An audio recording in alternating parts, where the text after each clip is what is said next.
Happy New Year, everybody. Now, if you notice, I'm wearing a different hat. I wear a lot of hats, and this upcoming year is a big year for me personally, but honestly for all of us here in the United States. It is our 250th birthday, right? That's pretty exciting. And my son and I, we're putting together an impression of the Dober Light Infantry. Now, there's a reason behind that particular unit. It eventually folded into the 1st Delaware or the Delaware Blues, and there's a whole history behind that. But the reason why I'm so drawn to the Dober Light Infantry is because my 5th great grandfather served in the Dober Light Infantry. His name was Edward Dyer. And it's a fascinating militia company or regiment. I don't know really what to call it, because it wasn't like a Civil War company or regiment. It wasn't very large. But anyhow, I digress. So my son and I are putting together this equipment set.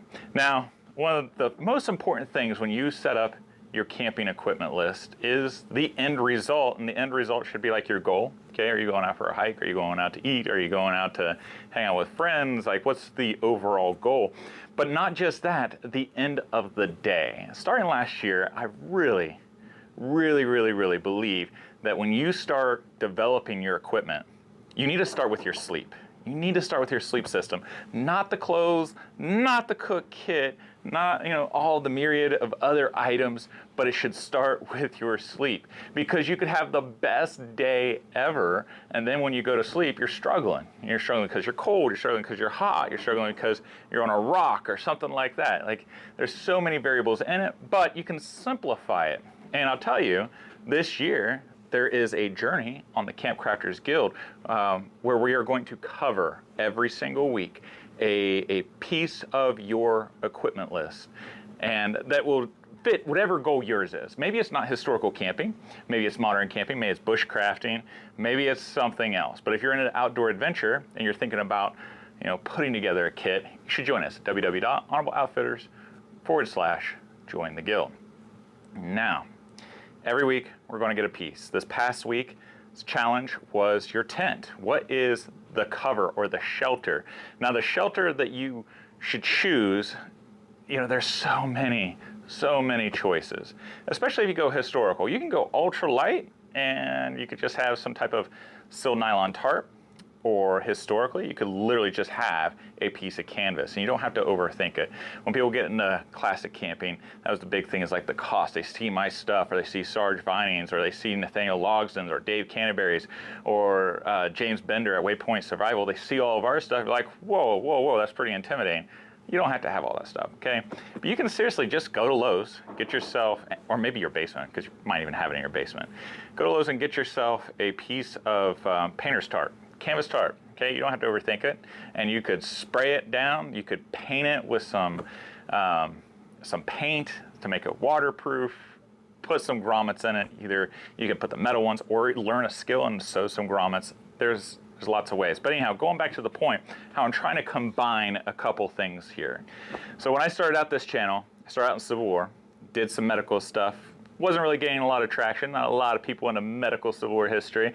So then, because of the COVID pandemic, we were stuck inside, a whole lot of Civil War reenactments going on. I was trying to think, well, what could I do with my kids but still be historical? So that's what got me into early 20th century camping with Boy Scout camping.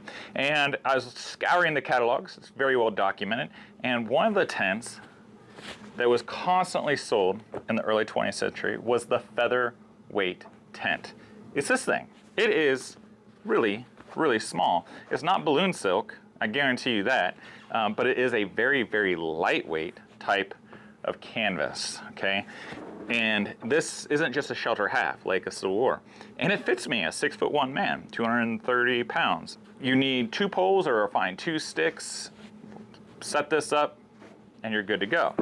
And if you want to watch that video, it's up here. And I'll also post it at the end of the video in the description box so you can watch it. But it's essentially a pup tent, like a military style pup tent, but it's a lot lighter than a military style pup tent because of the type of material and the waterproofing that was used. But when we're talking about, the American Revolution, what did soldiers have? As I am going through this journey with you on the Camp Crafters Guild, I'm trying to think about our forefathers. Now, granted, camping wasn't really a thing that people did for fun a whole lot in the 18th century. They did it out of necessity, probably for traveling from one place or the other. Otherwise, you're too busy, you had too many other things to do than really to camp for enjoyment overall, right? So, as a soldier, a Dover light infantryman, what would I have access to?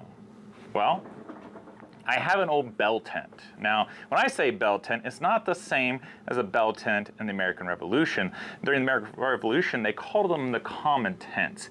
And throughout the war, they came in lots of different sizes, very inconsistent. And the Continental Army had trouble supplying its soldiers constantly.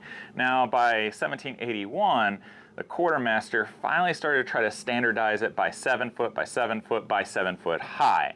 Now, the tent that I have that I call a bell tent is really a common tent. It is an A-frame with a bell in the back. And I went ahead and actually made a video that shows you me setting this thing up and showing you the size and me talking, but it was late after work, and time is precious. So anyhow, here's the video over here of me setting it up so you can kind of see the process. But overall, the tent that I have is an example of a smaller one. Now, generally speaking, they would fit 6 men in one of these tents. 6-foot men. Now, granted, they weren't as tall overall as me, 6'1". I would have been considerably above average, but 5'6", 5'8", that's not bad. So, if you have 6 men in this tent, what's the purpose of the bell in the back? Well, that is for all of your equipment. And if you are a modern camper, you have probably seen tents that had vestibules. So vestibules, if you're trying to think about a tent to get, especially if you're just doing it by yourself or maybe with one other person, a tent with a vestibule is a great option, because oftentimes when we go camping, we have a lot of gear. Now, if you're an infantryman during the American Revolution, you would have your pack, you would have your haversack with all your food, you would have not necessarily your accoutrements like your cartridge box, that would have been kept in a separate tent, what they called a bell tent, which is pretty much just a conical tent. So you'd have a line of tents, and at the end of it you'd have your conical tent, and that's where you'd store your weapons, your ammunition, etc. Okay, so inside your tent, 6 guys. At the very end, that's where you would stack up your different packs, maybe your hatchets and your other personal items that you would have. So the rest of it, you're just shoulder to shoulder. Now, there's a benefit to this, especially during the American Revolution, especially during the cold winter months, is you have body heat. Now, when I did Civil War reenacting and progressive, I never got to the authentic level. I like my air mattress too much. But my progressive level of Civil War reenacting, that's something that I did with friends, as we would, in cold winter, we would sleep really close together and we would cuddle because that heat helped each other. And if you're only given 1 or 2 blankets in the coldest nights, sharing those blankets, sharing that heat goes a long way to winter survival. Okay, so there you go. That is my discussion overall about American Revolution common tents and this style of tent as well that has a bell on the back of it. Now, if you are doing some other type of camping, like using a lean-to, a lean-to, you're going to want to keep your equipment dry. So you're going to store your equipment towards the back of the tent, so as the rain or snow or something comes in, it's not going to get on your equipment. Now, you also have to think about the placement of your tent. Are you going to be flat, downhill? So whenever you set up your bedding area, please be careful about how you set it up and where you set it up, and use the nature around you to help you. So especially during the cold winter months, having a windbreak goes a long way in trying to stay warm. Now, my grandfather, the Delaware Light Infantry, he was with Washington at the crossing of the Delaware. They did not cross that night. They actually crossed the following morning, and they participated in the Battle of Trenton and Preston. But they did not actually have tents. And it was Caesar Rodney's brother, the signer of the Declaration of Independence, Thomas Rodney, who led the regiment. And he found people that was willing to let the soldiers stay either in their barns, in their houses, etc. And that was a common practice throughout the American Revolution, where you would have officers who were often under-equipped, would appeal to the local population for just kindnesses like that.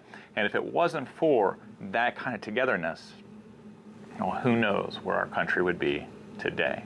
So if you like this video, please click like. That way other people find it. It helps them and it helps us out as well. We really appreciate it. And if you're new to my channel, one of the big things that's coming out for me and for the rest of us this year is the reproduction Preston mess kit. Now this does not fit very well with the American Revolution. No, this was invented in the late 19th century by a guy named Guy H. Preston, who was an Army officer. And it was suggested to be used by the U.S. Army, but it was declined in favor of another type of mess kit. But this was sold by Abercrombie and Fish and other vendors to outdoorsmen. You have a 54-ounce canteen. You have a cup that is foldable that goes underneath